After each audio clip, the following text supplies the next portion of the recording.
welcome. It's been a while. In the last few sessions, we've been talking about various ideas that are useful, that I found useful in discussing business strategy with CEOs, but also with people in smaller organizations. Now, in the next 3 sessions, I'm going to present a framework for growth, continuous growth, perpetual growth. Yes, I know we live in a world of constrained resources. That's the basis of economics, where I come from.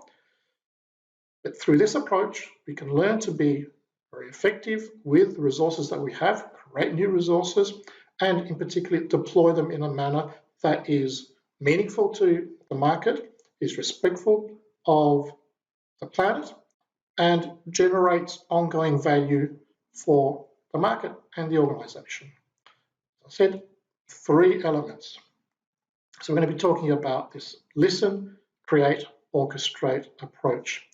Listening and creating, they're 2 elements that go together, but they're distinct, not always easy to bring together.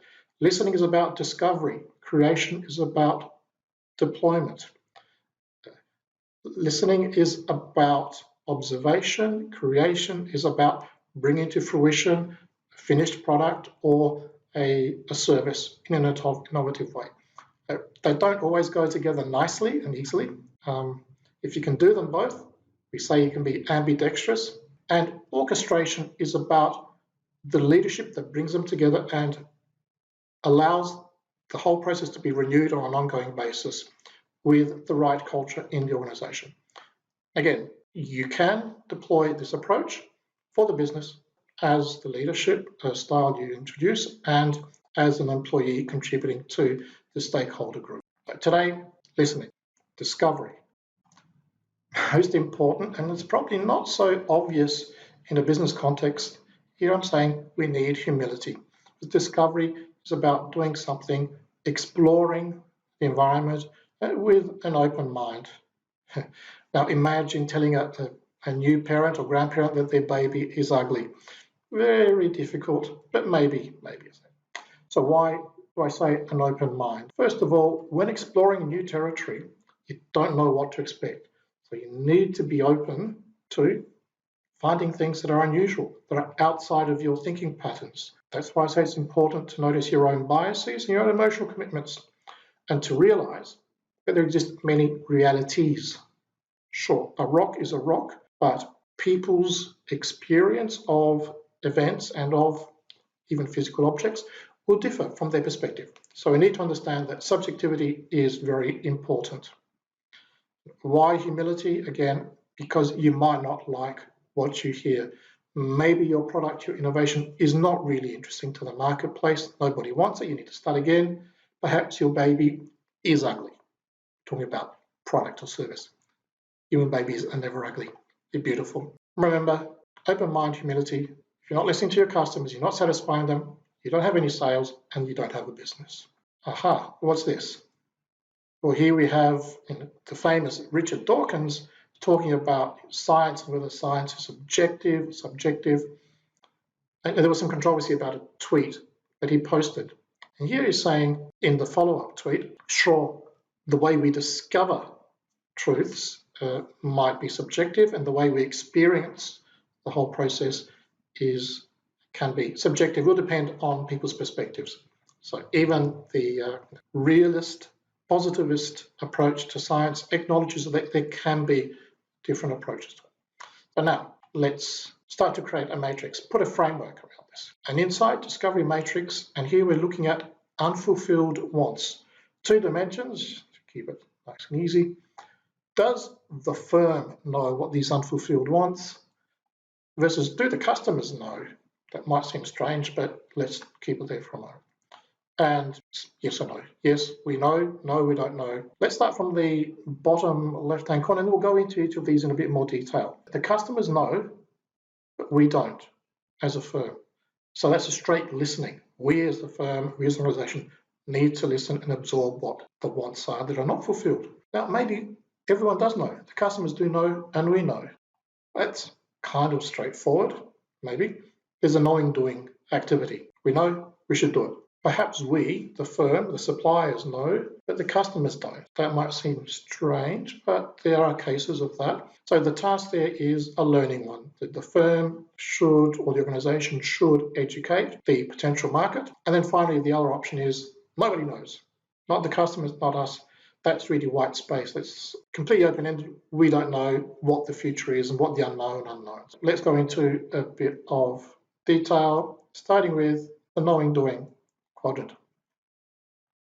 So customers know, we know what's the problem. Really, usually the problem is either we just don't have the technology or the processes to bring the solutions to market, or there's corporate apathy. We are not motivated enough to introduce innovations that would fit the market. That's not so uncommon. A new strategy is to make great products and sell them at a fair price. What was our old strategy? I'd rather not say.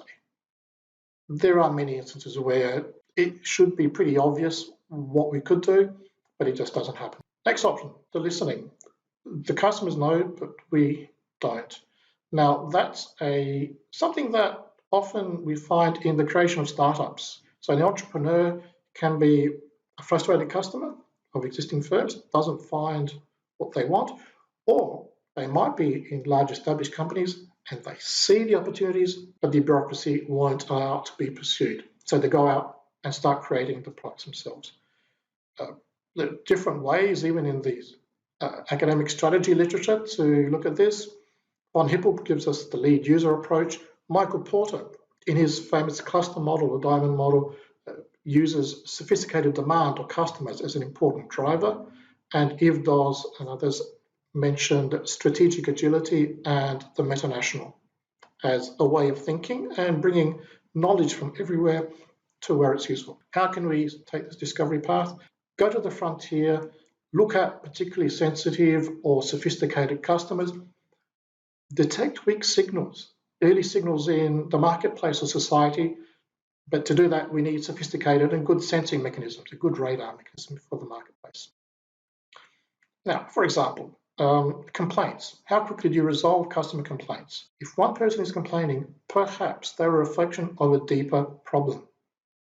If you solve that person's complaint or those persons' complaints, do you factor it into the product or service so as to avoid future issues and to delight your market better? I mentioned weak signals. This is a pretty strong signal, but still they didn't follow it. Now we all know about Greta Thunberg. There are millions of students around the world protesting about their concerns of the planet. Detecting of weak signals would have done it much earlier. Now, seeing one person, one student in Sweden protesting once a week is probably a bit too weak a signal for people to pay attention to, but hopefully somewhere between 1 and millions, we should be paying attention and we'll pick it up, that there's an important social trend and business opportunities, organizational opportunities along the way. Marginalized or other groups who are at the forefront of society. We can have, say, people with disabilities. If someone has problems using their fingers and we produce a product that is easy for them, then it should be a delight for others who don't have that issue. And here we have image from the gay and lesbian Mardi Gras in Sydney. If there are certain activities or certain behaviours, previously marginalised groups or groups that are not in the mainstream, then being able to provide good services or products can help with the rest of our market offering and our social interaction. Third quadrant. So we know, but the customers don't. It's a learning, but here it's learning by the customers that's important. It's a common issue. Here the challenge for the firm is education and persuasion. We are seeing it at the moment with COVID vaccination. The importance of educating the public and making sure they understand the benefits to be had, not only the personal but communal benefits, is the challenge. Finally, the unknown unknowns, the white space. Everything is up in the air.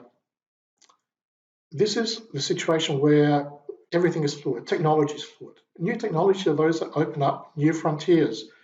Just think about retail banking and how that has evolved over the years. From telephone banking, internet banking, mobile banking, fintech. I remember as a little boy going into my bank branch with a little book and the teller would write in how much deposited and my $2 or $5 that I was putting into the account. These will depend on technology, but also on different cultures. An interesting example here I'm getting from the United States. Just notice the opening times, Saturday mornings. Now, that might not be unusual in many countries. In Australia, it would be. But the delivery mode is interesting. Take a look at this. The lobby drive-through. In these branches, they have a drive-through, just like when you go through a fast food joint to pick up your delivery from the car. Interacting with research centres, universities, where thinking is at the forefront.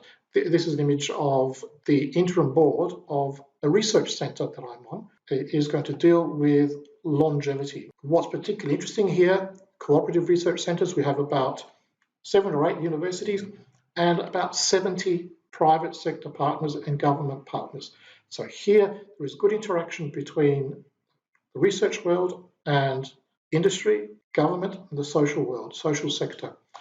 For example, one of the partners is the Australian Banking Association. There are important implications of longevity in how we do business, for financial products, for healthcare, for aged care, for construction of housing and flexibility in the way we live. So, practical implications of all of this: listening, paying attention as much as you can. And there are many ways of observing and listening. First of all, be a customer yourself.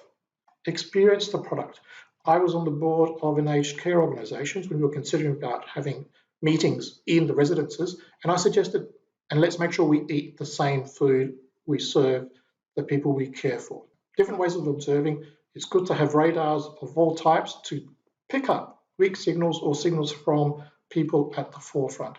It is best if senior staff get involved, get their hands dirty. That's important on several levels. Psychologically, because it tells the staff, yes, that this is important. The senior people are committed. It's not just a passing fad. It will build the culture.